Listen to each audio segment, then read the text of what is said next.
Good morning. Good morning. আমাকে ছাড়াই চাটা খাওয়া শুরু করে দিয়েছো? তোমার তো বাজার যেতে হবে না, আমাকে তো বাজার যেতে হবে, কাজে বেরোতে হবে। ঠিক আছে, আমাকেও কাজ করতে হবে। ঠিক আছে, তোমার তো ঘরে কাজ, আমার তো ঘরে বাইরে কাজ। এটাই হচ্ছে সমস্যা। দেখো তো, আমাদের হোম মেকার আমরা যতই খালি না কেন, কাজের নামই হয় না, যেহেতু আমরা ঘরে কাজটা করি বলে। এরা যে বাইরে যায়, বেচারা কাদার কারণ শরীরটা না, ওর কাদার কারণ হচ্ছে কার্টুনটা বন্ধ করে দিয়েছি ওর জন্য। Good morning everyone. আজকে হচ্ছে শুক্রবার, ম্যাডামের তো স্কুল এমনি বন্ধ যাচ্ছে এখন, বাকি স্যার অফিসে যাবেন, তাই তো? তার আগে বাজার যাবেন না। বিস্কুটটা পারবে না, ব্যথা করবে। তোমার শরীর কেমন আছে? আচ্ছা ঠিক আছে। ওখানে ওষুধের খামটা পড়ে আছে, আমার বার করে নিয়েছো? সাবাস। মাছ নিয়ে চলে এসছে। এ মা, তুই তো শুকনো ডাঙা দিয়ে পড়ে যাচ্ছিস।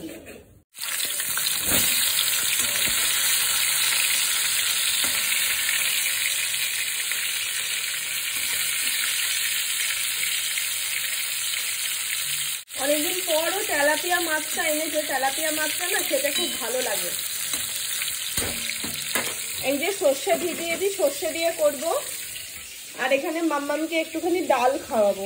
যে ভাত আমার হয়ে গেছে, তার সাথে এখানে রান্না হয়ে গেছে তেলাপিয়া মাছটা সর্ষে দিয়ে, এই যে আলু দিয়ে ধনেপাতা দিয়ে চচ্চড়ি মতন করেছি। এটা দুদিনের আছে অবশ্যই। আর এখানে করেছি হচ্ছে ভেন্ডি দিয়ে, উচ্ছে দিয়ে, বেগুন দিয়ে ভাজা মতন, আর হচ্ছে মাছের মাথা দিয়ে বাঁধাকপি, আর এটাতে ডাল আছে, আর কালকের একটু মেথির শাক, এটা গরম করবো। স্যারের ভাত রেডি। এটা হচ্ছে একটা ছোট্ট পাওয়ার ব্রেক। প্রচুর কাজ হয়ে গেছে। এই যে কন্টেনার গুলো দেখছো, এগুলো সব বেকার ভেতরে ছিল, সব ধুয়ে মেজে দিয়েছি।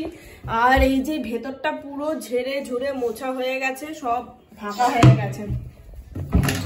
দেখো কত জায়গা বেরিয়েছে, পুরো ফাঁকা একদম। ওইদিকে কিছু আছে, আর এইগুলো আমার শুধু লাগে তাই এই কটা রেখেছি। আর এই যে নিচও মোটামুটি সব ফাঁকা।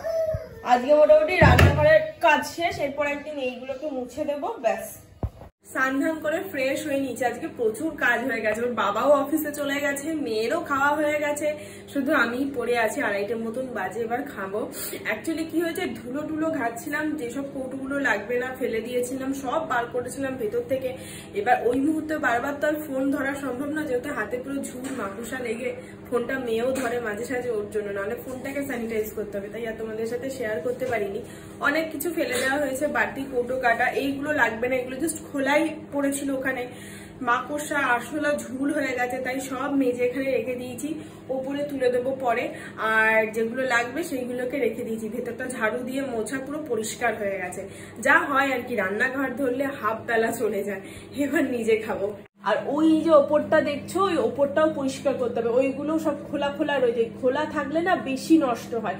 ওগুলো সব নামাবো। জায়গা রয়েছে ওপরে, কিন্তু ওইগুলো মানে সব ভুলভাল ভাবে রাখা হয়েছে আর কি। তো ওর জন্য সব নামাবো, যেগুলো একদমই লাগে না সেগুলোকে ভেতরে ঢোকাবো। মানে যা হয়, ফ্ল্যাট বাড়িতে জিনিস বেশি, জায়গা কম, ওর জন্য ওইটা দেখি কাল না হলেও পরশু দিনকে ধরবো।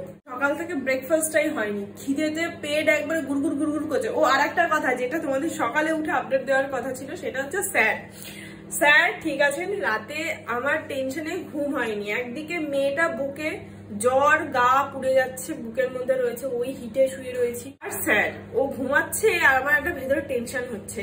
যখনই হচ্ছে কি গো ঠিক আছো, যখনই হচ্ছে কি গো ঠিক আছো, বলছে আর কতবার জিজ্ঞাসা করবে, তো ঘুমই হবে না।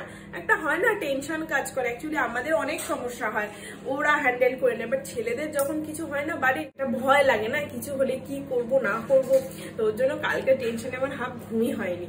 বাকি স্যার ঠিক আছে, আমিও ঠিক আছি। শুধু ভাতটাই গরম করেছি, বাকি বাঁধাকপি এই যে স্যার খেয়ে গেছেন, সব থাক।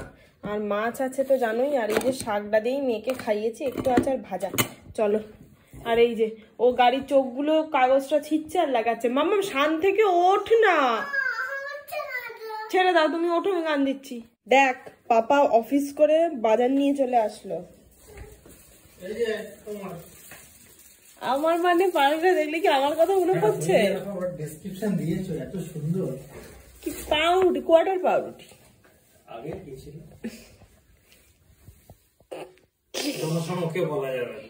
ঠান্ডাটা কেমন? ঠান্ডাটা এনজয় করো, এই তো কদিন ঠান্ডা, তারপর তো গরমে প্যাচ প্যাচে দিচ্ছে। কেমন লাগলো বাইরে ঠান্ডাটা? এনজয় করলাম ঠান্ডা। সত্যি? না না সত্যি বলো না, মারাত্মক ঠান্ডা পড়েছে না? ভালো ঠান্ডা পড়েছে। কি ঠান্ডা পড়েছে, মানে জানলাটা খুললে আমার মনে হচ্ছে সেই দার্জিলিং এর যেমন জানলাটা খুলছিলাম ওই রকম অবস্থা, এটা কনকনানি ঠান্ডা লাগছে আমার। দার্জিলিং কাটিয়ে এসছো তুমি, এই ঠান্ডা কিছু মনে হয় না না, আমি ভাবছিলাম এখন একটু স্নান করে নেবো, আমার কাছে তো এটা গরম লাগছে। এটাও হাসছে, এটা তোমার কথা শুনে। এটা তোমার কথা শুনে হাসছে।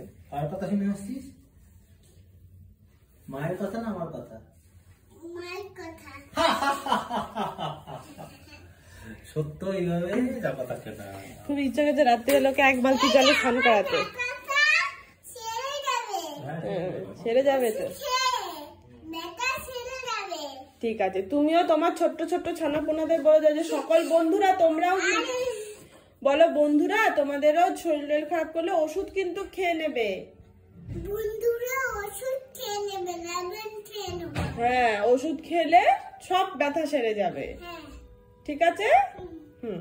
এখানে সব মুদিখানা এনেছে, পরে তুলবো। আর এখানে বিভিন্ন ধরনের পপকর্নে প্লেট পুরো সেজে উঠেছে। বিস্কিট গুলো তবে সত্যি এক একটা ইটের মতন দেখতে। আর পপকর্ন 2 ধরনের, আর আছে কফি। আর মুখ ধুয়ে নাই ঠান্ডায়, বাবারে বাবা। ঠান্ডা লাগবে বাবা। বল, স্নান করছে একদম। স্নান করে যাবে বাবা। ম্যামের ভাত, ঘি, আলু ভাত আর বেগুন ভাজা রেডি। আর একটু জলটা গরম করে দিচ্ছি, একটু হালকা আছে। ম্যামের তো ডিনার কমপ্লিট, আমরাও বেড়ে নিয়েছি গরম গরম বেগুন ভাজা, আমার 2টো ভাত, সোয়াবিন আর স্যারের রুটি। ম্যাম শুনছেন ওখানে গান। খেয়ে নি। আর ওর ব্যথাটা রয়েছে 2-3 দিন হয়তো থাকবে, টারসের জ্বরটাও আসছে আর মাঝে মাঝে ব্যথা করে উঠছে। এই যা বাকি, চলো খেয়ে নি। আর আজকে ব্লগটা এখানেই শেষ করছি। দেখা হচ্ছে আগামীকাল নতুন এন্ড ফ্রেশ একটা ব্লগের সঙ্গে। সবাই ভালো থেকো, সুস্থ থেকো আর সাবধানে থেকো। ননাই টাটা এন্ড গুড নাইট বলে দাও মা। Tata, good night. বাই।